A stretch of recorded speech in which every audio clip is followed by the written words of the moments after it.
Hello friends, আপনাদের জন্য নিয়ে আসলাম আরেকটা নতুন ভিডিও স্যামসাং A14 সেট, যা সম্পূর্ণ ডেড ছিল। তো দেখতে পাচ্ছেন আমি কি কাজটা করেছি। এতে বিশেষত সিপিইউটারই সমস্যা আসে।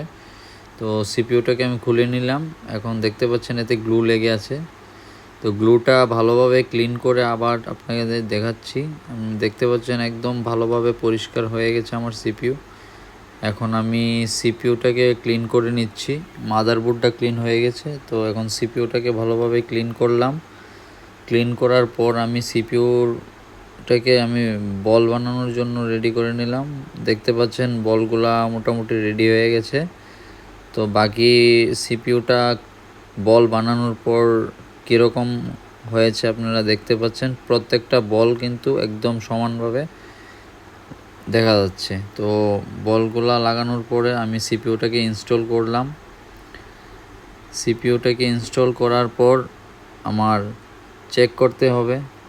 প্রথমত আমি সিপিইউটা লাগিয়ে একবার চেক করে দেখলাম ফোনটা চালু হয়নি। তারপর সিপিইউ চেঞ্জ করার পরে MM6টাকেও আমি রিবল করে লাগালাম। তারপর দেখতে পাচ্ছেন ফোনটা চালু হয়ে গেছে।